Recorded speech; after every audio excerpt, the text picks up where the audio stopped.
हनुमान चालीसा याद नहीं आती, और उसकी एंट्री थी 2.5 लाख रुपए। अब जो 2.5 लाख रुपए में भजन करने के लिए, भजन सुनाने के लिए आ रही है, उसे हनुमान चालीसा तक याद नहीं। इस कलयुग में जिसको हनुमान चालीसा नहीं याद है, वो हमारी नजरों में सच्चा हिंदू नहीं है। सच्चा हिंदू नहीं है साहब, जिसे हनुमान चालीसा याद नहीं। हमें तो 100-200 नौजवानी चौपाई तक याद होंगी, चालीसा को छोड़ो साहब। 100-200 चौपाई याद होंगी, कई आरतियां याद होंगी। इस कलयुग में ऐसा हो रहा है। आप सभी कोशिश करें। देखिए, सबसे बड़ा हम लोगों के लिए, सनातनियों के लिए क्या काम है?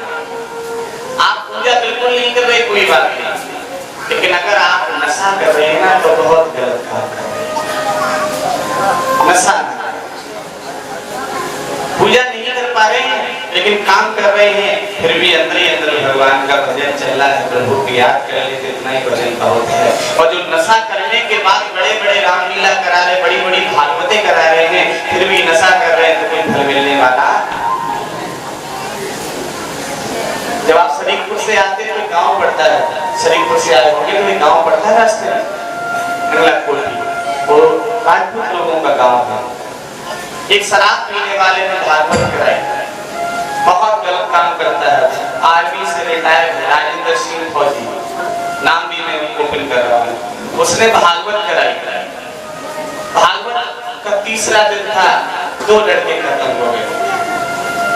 ये क्या हुआ? ये नशा का दंड है, नशा का दंड है। फिर उसके बाद उसका एक्सीडेंट हुआ, एक कान का पता ही नहीं लगा कि कान चला कर गया, कान ही साफ कर दिया। फिर भी आप कह रहे हैं कि हमारा कुछ नहीं बिगाड़ पाया, फिर भी अंदर अहंकार का अहंकार बना रहा। मंदिर में आप जाते हैं, मंदिर के गेट छोटे क्यों लगाए जाते हैं? मंदिर में गेट छोटे क्यों लगाए जाते हैं? मंदिर में गेट 7 फुट का क्यों नहीं लगाया जाता? लेकिन आज कई लोगों ने धंधा बना लिया, सोचते चढ़ौनी कब चढ़ेगी, छोटा गेट लगाओ, बड़ा सा लगाओ, इधर से सीधा घुसे, रुपए डाले, उधर से निकले। छोटा मत लगाओ, बड़ा सा लगाओ, 4-4, 5-5 एक बार में घुस जाए। बड़ी चढ़ौनी चढ़े, बड़ा चढ़ाना चढ़े। मंदिर का गेट इसीलिए छोटा होता है कि दुनिया के अहंकार करने वाले मंदिर में आओगे तो झुकना तो कम से कम। मंदिर में तो झुकोगे, तुम दुनिया में नहीं झुकोगे, लेकिन मंदिर में तो झुकोगे। और झुकता नहीं है जो फलदार होता है। जिस वृक्ष में फल आता है, जिस डाली में फल आता है ना, वो डाली झुक जाती है। अभी 1 महीने पहले अपने अमरूद खड़े, अमरूद की सीजन पे अमरूद लगे हुए थे, देखा था आपने, कोई डाली तो टूट गई वजन की वजह से, और जिस पर नहीं अमरूद आया वो ऐसी सीधी खड़ी रही। तो ये क्या है? हम लोग फलदार अगर बनना चाहें तब झुकना सीखे, तभी फलदार बने। कभी अंदर अहंकार नहीं लाना चाहिए। जो दिया ईश्वर ने दिया है, जो हो रहा भगवान की कृपा से हो रहा है। अहंकार किस बात का? हम रहे ना मोहब्बत रहेगी, दास्तान अपनी दुनिया कहेगी, नाम रह जाएगा आदमी का, साथ देती नहीं किसी का। क्या भरोसा इस जिंदगी का, क्या भरोसा? कुछ पता नहीं। बड़े बड़े जिनके कारोबार चल रहे थे, जिनके आगे भी गाड़ी पुलिस की चलती थी, जिनके पीछे भी गाड़ी पुलिस की चलती थी, जब वो उतरते थे लगता था मुझे कि हाँ महाराजा आ रहे हैं। आज वो जेल की सलाखों में ठोकर खा रहे, क्योंकि उन्होंने इतने अत्याचार कर रखे, इतने अत्याचार कर रखे।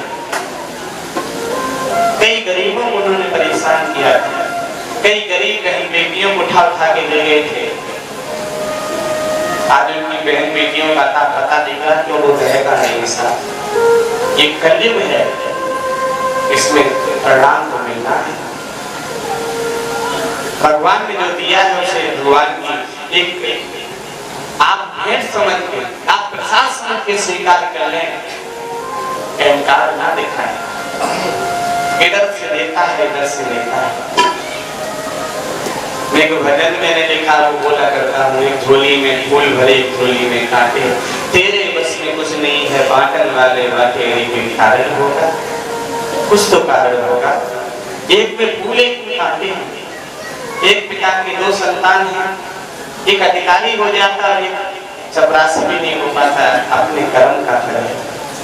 गीता के दूसरे अध्याय के 47वें श्लोक को पढ़ना, उस श्लोक में लिखा हुआ है कर्मण्यवादी का रास्ते मां फले से पता चला, कर्मण्यवादी का रास्ते मां फले से पता चला। भगवान कृष्ण अर्जुन को उपदेश देते हैं, अर्जुन तुम कर्म करने के अधिकारी हो, फल तो दे ही दूंगा मैं।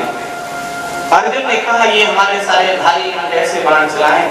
उन्होंने कहा कर्मण्यवादी का रास्ते मां फले से पता चला, तुम्हें बाण चलाने का अधिकार है, ताकि हल्का अधिकार नहीं है, बाण छोड़ दीजिए, बाण छोड़िए। हनुमान जी इस समय सीता मैया की खोज करने के लिए निकले, उस समय भी जामवंशी ने भी उनको ज्ञान कराया। आप सुंदरकांड का पाठ करते हैं तो सबसे पहली चौपाई कौन सी आती है? जामवंत के वचन सुहाए और सुन हनुमंत हृदय अति भाए। जामवंत ने वह ज्ञान कराया कि तुम अपनी शक्ति को याद करो, तुम इसलिए भूतल पर नहीं आए हो, जैसे संत गुरु आचार्य आपको याद करा रहे कि तुम इसलिए भूतल पर नहीं आए, तो अपनी शक्ति को याद करिए, शक्ति को याद करिए। आपकी पूजा होने लगेगी, भगवान की पूजा तो करते हैं, आपकी पूजा होने लगेगी, लेकिन जो भगवान ने किया वो तो आप नहीं कर सकते, लेकिन जो भगवान ने कहा है उतना ही कर लो, आपकी पूजा होने लगेगी, पूजा होने लगेगी। अगर अपने बेटा को राम जैसा देखना चाहती हो माताओं, तो कौशल्या तुम्हें बनना पड़ेगा, दशरथ तुम्हें बनना होगा। अपने बेटा को कृष्ण जैसा देखना चाहते हो तो वसुदेव तुम्हें बनना होगा, देवकी की तरह तुम्हें भी जेल की तरह कष्ट उठाने पड़ेंगे, तब कृष्ण जैसा बेटा हमारे घर में आएगा। माता पिता को भी कुछ नियम धारण करने हैं, तब हमारे घर ऐसे पूज्य पिताश्री बड़ा गर्व करते थे, जब सत्संग बोला करते थे तो बहुत कभी कभी तो इतना बोलते थे, मुझे खुद इस बात से अंदर से महसूस होता था कि पिताजी कितनी तारीफ करते चले जा रहे। इस दास बचपन से लेके पूरा जीवन का परिचय सुना दिया करते थे पूज्य पिताश्री, उन्हें गर्व रहता था। एक पुत्र वो होता है जो गांव में बदनामी कराता है, और एक पुत्र अजय दास ऐसा पैदा किया जो कन्याकुमारी से लेकर कश्मीर तक नाम पहुंचा दिया।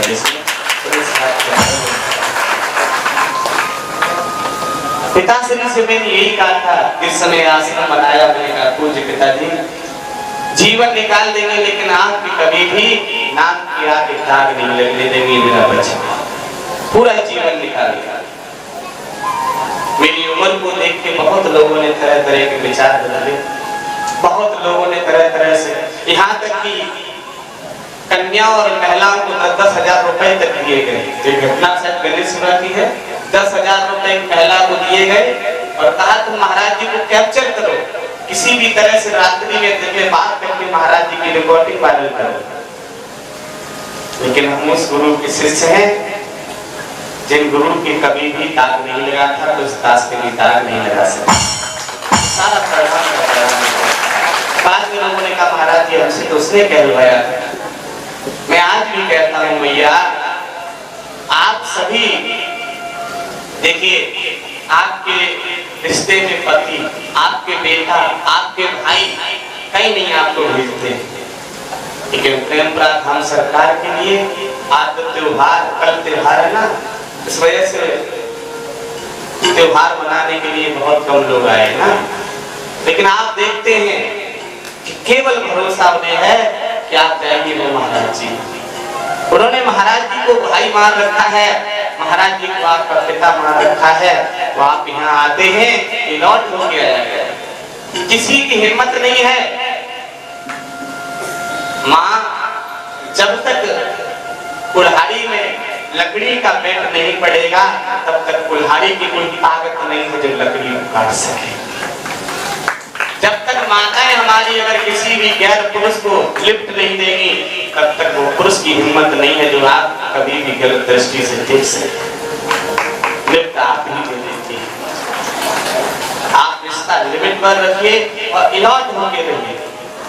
अलॉट आज सत्संग में कहना तो नहीं चाहिए, कविता भी आई है साहब, इनका बहुत अलॉट, और मैंने इन्हें मीडिया बहुत कैप्चर करती है, राजनीति से जुड़ी हुई है, और इनका पद नहीं बताएंगे आप लोगों को, क्योंकि सिफारिश वाले बहुत सोचते हैं हमारी सिफारिश को छोड़, तो इन्हें मीडिया बहुत कैप्चर करती है। मैंने इनके बहुत वीडियो वायरल देखे हैं, लेकिन इनकी जो आवाज उसमें देखिए मैंने ना, वो एक ये मानो कि झांसी की रानी की तरह आवाज निकलती है, दमदार आवाज निकलनी चाहिए। मैं सबसे कहता हूँ यहाँ बैठे हुए माताओं, एकदम अलॉट रहना चाहिए, क्योंकि जो आपके सामने भले वर्दी वाला क्यों ना हो, जिसके शरीर पे सरकारी वर्दी मिलती है, वो भी किसी माँ ने बेटा पैदा किया है, अगर वो भी गलत दृष्टि से, चाहे उसके अंदर 4 स्टार हो चाहे 10 स्टार हो, अगर गलत दृष्टि डालते तो उनके लिए भी आप अलॉट हो जाएंगे, अलॉट हो जाएंगे।